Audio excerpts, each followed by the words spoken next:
In this video, I'm going to show you how to sew a lapped or concealed zipper.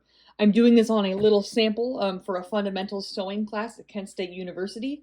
However, this technique can be applied to any sort of project you're working on, so long as you adjust the length of the zipper that I'm using to be the length of the zipper that you're using, so it can work on a real project as well. To start out, you're going to need a ruler, some pins, a marking tool of some kind, and then your project and zipper. When you're doing a lap zipper, you need to increase your seam allowance to 1 inch on whatever you're doing. So if this is on a personal project at home and your seam allowance is generally 5/8 of an inch, increase it to 1 inch where your zipper is going to be. This gives it room to lap the zipper. On these samples, I don't need to increase anything. I'm just going to mark it as 1 inch. Whoop. I am going to draw a line along this whole thing so that I can easily see the placement. Kind of funny on these squares, the way that it marks out the seam allowance is legitimately like equal to how much extra fabric I've got, but that's fine because it's just a sampler.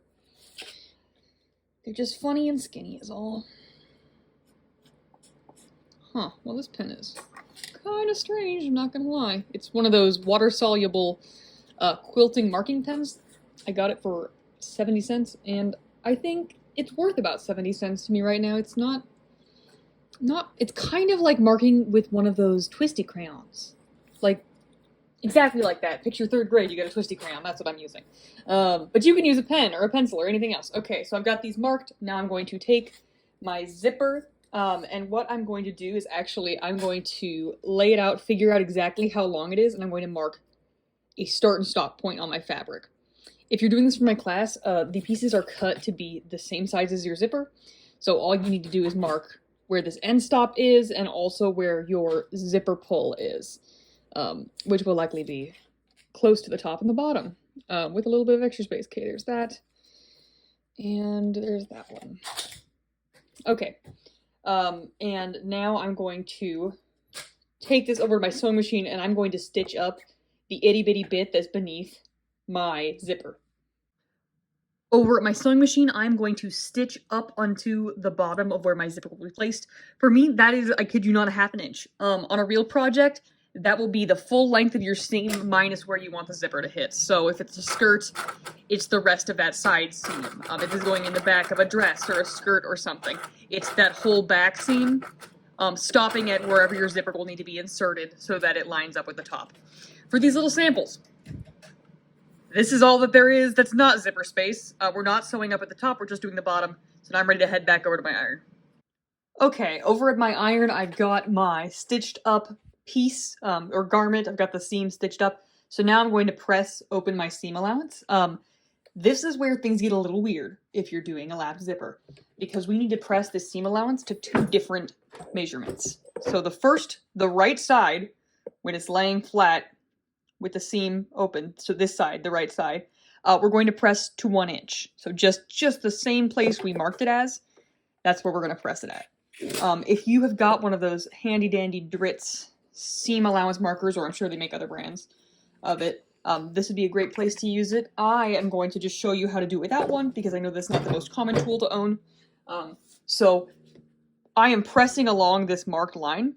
That is how I am judging this 1 inch, but I'm also going to measure it and make sure that, yep, it's coming in at 1 inch. But yeah, so if I'm on that line, we're good. On the left side, this is where things get zany. You're going to press that at 7/8 of an inch. And to press it at 7/8 of an inch, what I'm going to do is I'm going to stick my ruler in there. I'm going to fold this to 7/8 of an inch, and then I'm going to pull my ruler out and keep hold of where that was, and then I'm going to iron it. If you had one of the Dritz seam allowance markers, it is metal, and so it can just stay in there when you press, and it's essentially a ruler that you can iron. And so you can stick it in there and then press while you keep your thing lined up to 7/8 of an inch. What I am doing is I am just faking that by starting out with my ruler in there, taking it out, pressing it, and then putting my ruler back in to check to see if I got it. And yep, as you can see, that's lining up at 7/8 of an inch right there, so that is what I want. So that was my left side, my right side was at 1 inch, and the reason why we do this is because it will give you a slight overlap for when we sew our zipper. It's hard to see because this is muslin and it's white, but there will be a slight overlap because you only press this to 7/87 inch, so it's not to its full extent. Now that we've got everything pressed, we are ready to officially pin our zipper and start stitching it in. So since this is a lap zipper, we do the two sides kind of differently from each other. We're going to start out with the right side, and what we're doing with it is we are going to place our pressed piece of fabric over top, wrong side on the zipper, wrong side down, so that the teeth are just peeking out, and then we're going to pin it. You'll want to make sure that the bottom of your zipper is lined up with that end point that you stopped your sewing at. If you're doing this for my class, please use your blue zipper that I gave you.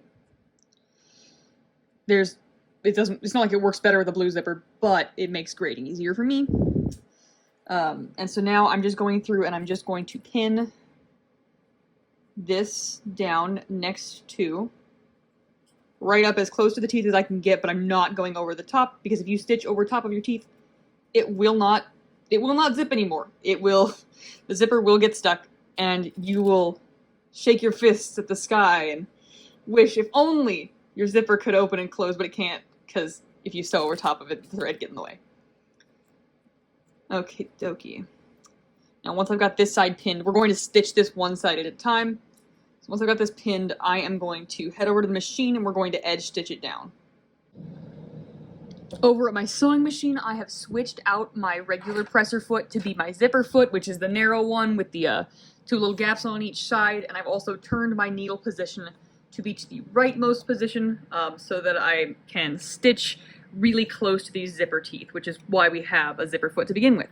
I'm placing my foot down right next to the end of the zipper, and we're stitching from the bottom to the top of the zipper, so we're starting down at this unified end, because you always want to stitch zippers from the bottom to the top, because it will push out the excess material away from the seam as opposed to getting it all stuck and garbled in there. And I'm just going to stitch it.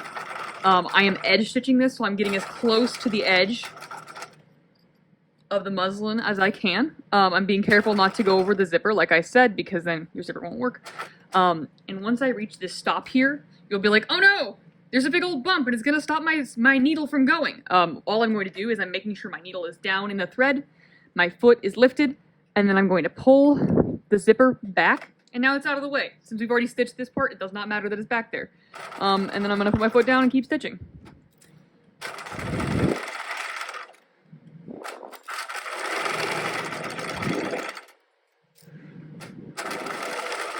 And once I've reached this top stop, I'm going to back stitch and then clip my threads. And now we've got our zipper half stitched and we're ready to head back over to pin some more. Now that we've got the right side of our zipper stitched down, it's time to actually lap the zipper. So this is why we had to press our seam allowances at different sizes, because if you notice, when you just let your flaps lay shut, this left one is going over top of the zipper, which is exactly what we want. We're trying to create this little placket that will conceal our zipper and make it have a really nice finished edge. So now that I've got this right side attached, I'm closing the zipper up and I'm going to just lay this on top and pin it and then baste it. In some tutorials they skipped the basting step, or they skip the basting step and just go straight to machine stitching. And while this technically would save some time, practically, it is asking to make yourself redo it. In the long run, basting is going to save you a lot of time in any sort of zipper, no matter if it's lapped or otherwise. Just basting down your threads, it'll take you a minute, but it won't take you the time that it will require for you to seam rip and redo stuff if things go wrong. So I've got a contrasting color thread here. Mine is orange. If you're doing this for real, it doesn't matter what you're using because you'll pull it out, but I would use a similarly colored thread. Okay, so now I'm going to baste this down, and where I want my stitches to be hitting is right about Well, we're trying to baste where we're going to be stitching because we're going to stitch over top of it. So it's right to the left side. If you're holding your zipper with your top facing up, it's going to be directly to the left side of your zipper. And you can feel with your fingers that I'm basting right next to where the zipper teeth are, because that is where we're going to top stitch. So this is also serving as a fancy marking system for us, in addition to holding things together really nicely. And you can use huge, impermanent stitches, nonsense stitches, because you're just going to pull it out. So mine are literally almost an inch large. It's just a more precise and permanent, not even permanent, less woody way of pinning it. It gives you one less thing to deal with when you get over to the machine and you're stitching the lapped portion of this.